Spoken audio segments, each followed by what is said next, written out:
আচ্ছা, খিচুড়ি তো আমরা সবাই কম বেশি খুব ভালোবাসি। তবে যদি এরকম স্বাস্থ্যকর আর হেলদি খিচুড়ি হয় তাহলে তো আর কোনো কথাই নেই। নমস্কার বন্ধুরা, মা ও মেয়ের রান্না বান্নায় আপনাদের জানাই সবাইকে স্বাগত। সবাই কেমন আছেন? আশা করছি সবাই খুব ভালো আছেন। আমরা তো সবাই চালে ডালে মিলিয়ে অনেক খিচুড়ি খেয়েছি, তবে আজকে বানাবো জোয়ারের খিচুড়ি। জোয়ার বা মিলেট। প্রথমেই জোয়ারটাকে ভালো করে জল দিয়ে ধুয়ে আমি কিন্তু সারা রাতের জন্য বা 4 থেকে 5 ঘন্টা ভিজিয়ে রাখবো। ভিজিয়ে রাখার পর তারপরেই কিন্তু খিচুড়িটা বানাতে হবে। আর এদিকে কিন্তু আমি বেশ পছন্দ মতন কয়েকটা সবজিও কেটে নিয়েছি, যাতে আর কোনো তরকারি রান্না করার ঝামেলা না থাকে। আর এরকম খিচুড়ির মধ্যে কিছুটা পরিমাণে সবজি দিলে কিন্তু খিচুড়ির স্বাদ অনেক গুণ বেড়ে যায়।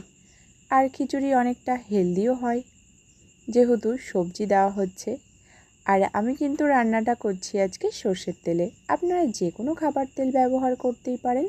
তেলটা গরম করে ওর মধ্যে সাদা জিরে দিয়ে দিয়েছি। জিরেটা একটু ভাজা হয়ে গেলেই কাঁচা লঙ্কা, টমেটো কুচি আর গ্রেট করা আদা আর দিয়েছি একটা তেজপাতা। আদা আর টমেটোর কাঁচা গন্ধ না চলে যাওয়া পর্যন্ত কিন্তু ভালো করে কষিয়ে নেব মশলাটাকে। তারপর যা যা সবজি কেটেছিলাম সবগুলো একসঙ্গেই কিন্তু দিয়ে দিচ্ছি।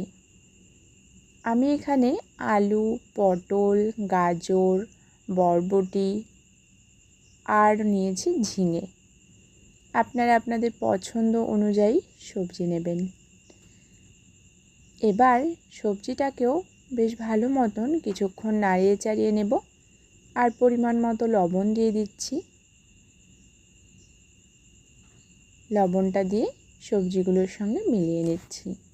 আর হ্যাঁ, আমার চ্যানেলে নতুন বন্ধু হয়ে থাকলে প্লিজ চ্যানেলটি সাবস্ক্রাইব করে আমার পাশে থাকবেন।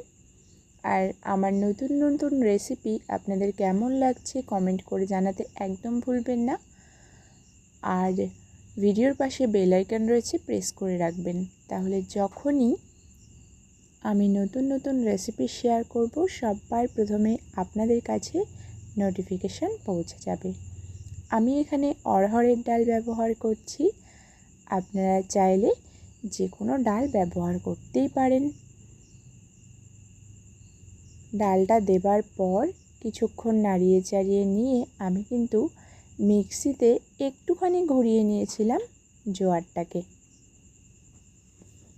তারপর সেটাও অ্যাড করে দিলাম, দিয়ে আরও কিছুক্ষণ নাড়াচাড়া করে নেব।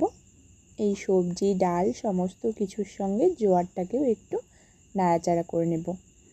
আর হ্যাঁ, এই খিচুড়িটা রান্না করতে গেলে আপনাকে কিন্তু একদম হাত কামাই দিয়ে বসে থাকলে হবে না, সমানে কিন্তু নেড়ে যেতে হবে জল দেবার পরেও।